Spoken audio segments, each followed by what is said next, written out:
What happened to Agatha Christie's Dr. Bauerstein in her first Poirot novel, The Mysterious Affair at Styles? Let's take a look. This is Obscure Book Adventures. And I am your host, Annie.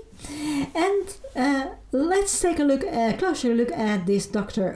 Bauerstein, as this character was a suspect in this first Poirot novel and did not make an appearance in the 2 TV adaptations that were made of The Mysterious Affair at Styles.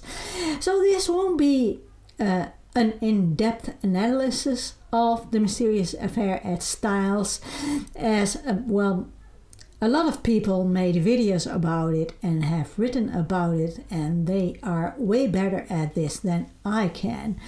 So in this video I will take a closer look why Dr. Bauerstein most probably disappeared from the TV adaptations, and I can't resist. I know it has been discussed many times over, but I have to analyze Poirot's moustache. And yeah, I know when Kenneth Branagh entered the Poirot universe, this was widely a topic of discussion, and it was widely talked about. But I can't help giving my 2 cents of opinion about it, because I probably have not such a popular opinion about it. As a lot of people think, well, Branagh's Poirot moustache is more a guinea pig than a moustache, the elegant moustache of David Suchet. I must say I read The Mysterious Affair at Styles version that is free and available on the Project Gutenberg site, and if I am correct, then I think this was how it was originally published the first time. Like I said, The Mysterious Affair at Styles is the first Poirot story Agatha Christie wrote, and it was also the first novel she had published. She wrote it in 1916, so it was a time when the World War I was, the Great War was in full swing, as it were. It was already going on for 2 years and would go on for 2 more years, but Agatha Christie wasn't to know when she wrote it in 1916.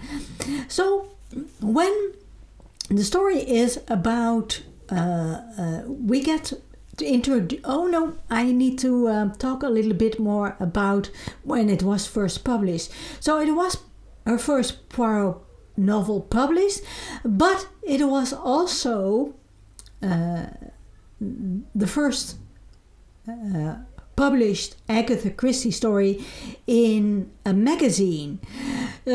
So it took her a while to get a publisher, but in 1920 it was serialized and it was published in the Times Weekly edition.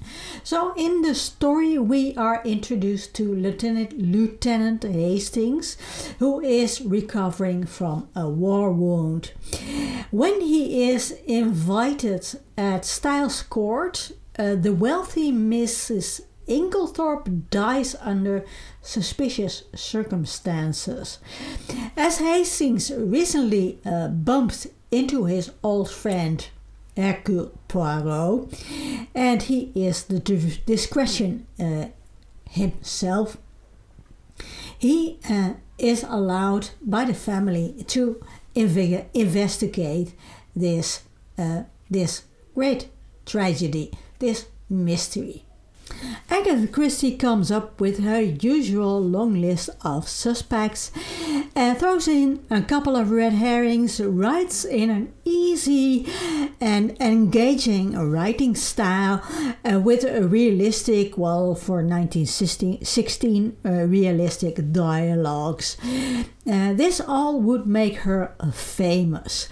With this novel, she really showed she had talent for the mystery genre, and that she helped to evolve in decades and decades to come. And some will say that reading her novels nowadays, the pacing is a little bit slow for the fast-paced entertainment we are used to now, with all of the TikTok videos and things. But I think people are craving more slow-paced entertainment. I can see this out here in the Netherlands, that slow-paced television programs are becoming more and more popular. You won't believe it, but television programs with two old guys walking in the woods and watching birds is quite popular. And sometimes even they don't see a special bird or a rare bird for 15 minutes. and there is a television program about old people and going on holiday and with their caravans, and sometimes you only see them park the caravan and set up a table and a chair and drink coffee. These are all unscripted television programs, and these are really, really slow. But I digress. So what about this Dr. Bauerstein, and why didn't he make it in the TV adaptations? And now we get into a bit of a spoiler for the novel.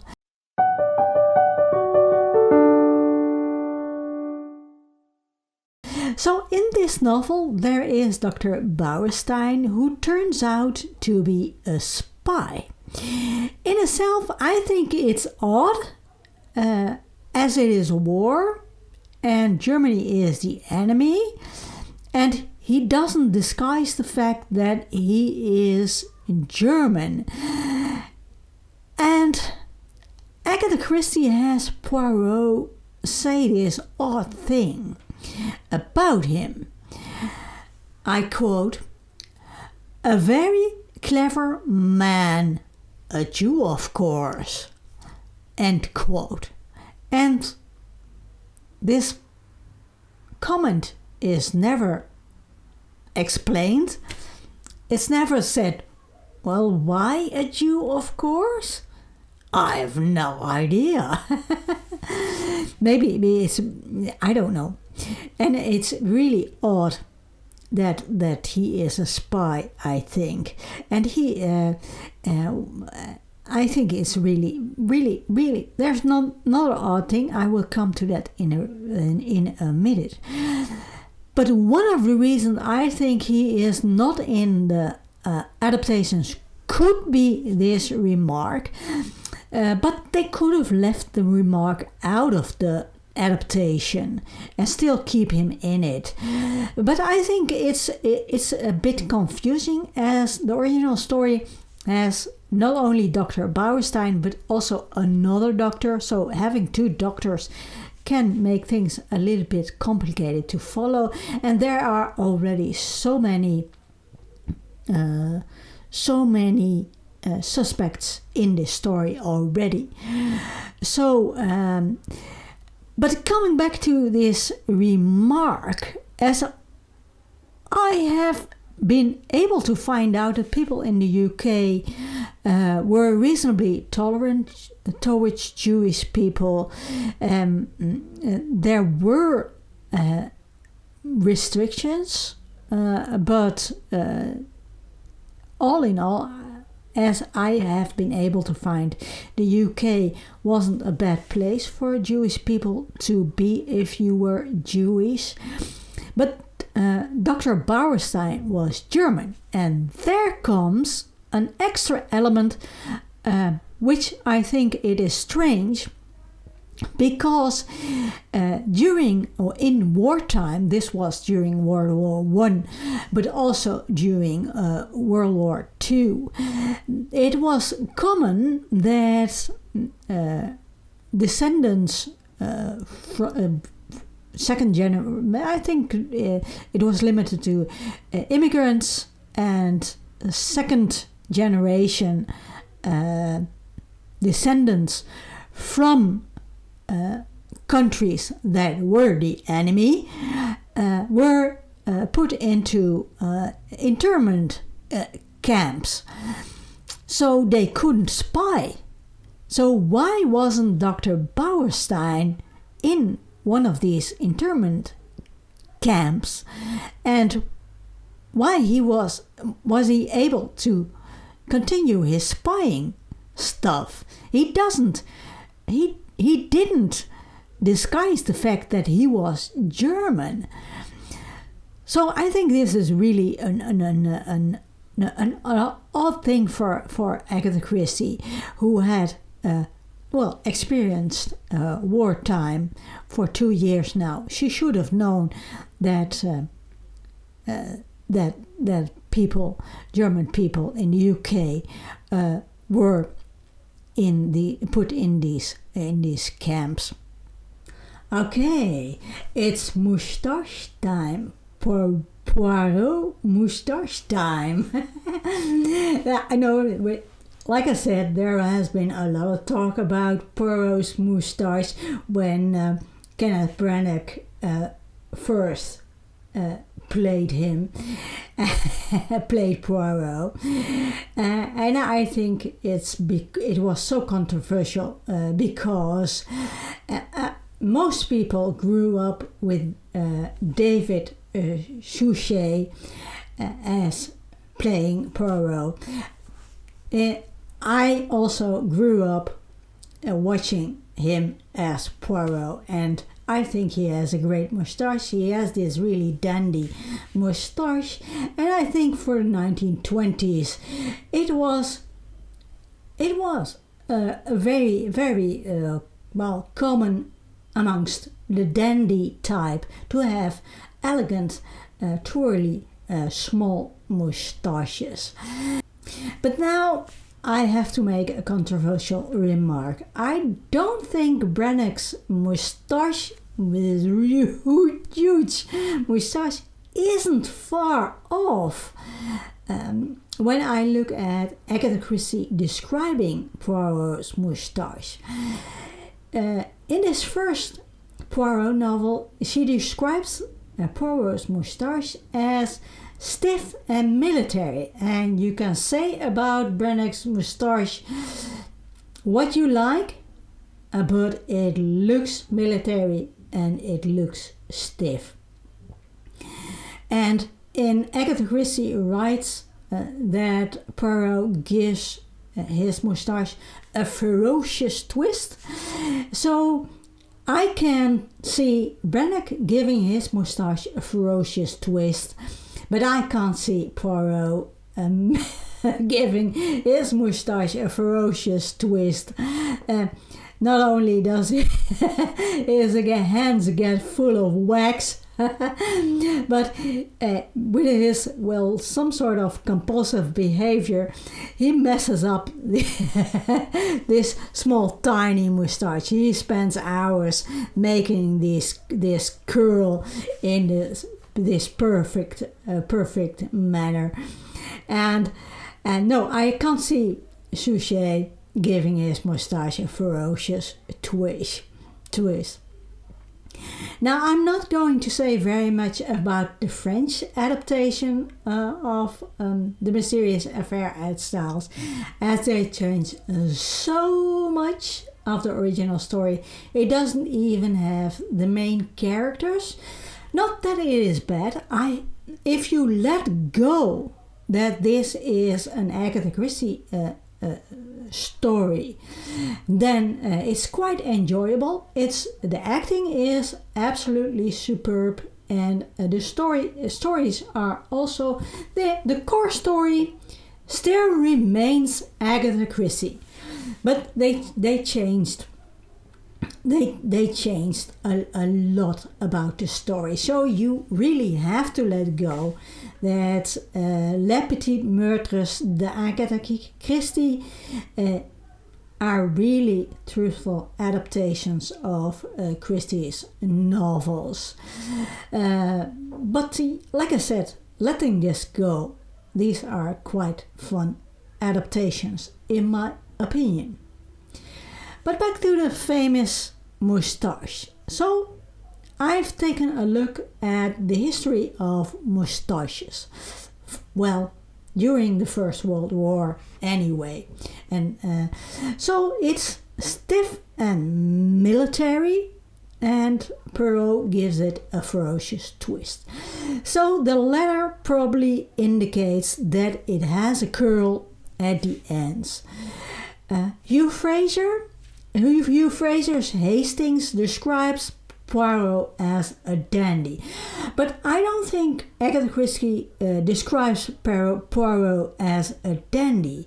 But I don't think Agatha Christie describes him as such in the novel. I've looked at the military moustaches that were worn during the First World War. So there's of course, the moustache of the German Kaiser Wilhelm. But it definitely is one of the most stiffest moustaches in history. But I don't think Poirot modeled his moustache after Kaiser Wilhelm, because, well, Germany was the enemy of Belgium. I think he probably would have modeled his moustache more towards how the French generals wore their moustaches. So I'm thinking his moustache would have looked more like French Field Marshal Ferdinand Foch, like the one he had, or maybe the French commander Joffre had. I know this sounds a little bit disappointing, as these moustaches, well, they don't look out of the ordinary in the time during the First World War. But that's probably because we've come to grow accustomed to David Suchet's trademark moustache is pride and joy. But as far as I can tell from this first novel, it doesn't look like anything out of the ordinary, this moustache of it. But all in all, I really liked the novel The Mysterious Affair at Styles. I found it really a nice cozy mystery. The story indeed could have done without Dr. Bauerstein, as it was at times a little bit confusing with having two doctors around. But I enjoyed the red herrings, the writing style, I enjoyed that also, and taking into account that I knew the story from the 1990 David Suchet version adaptation, I really still enjoyed reading the novel.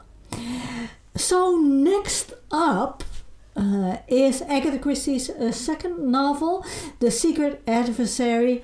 I've already read this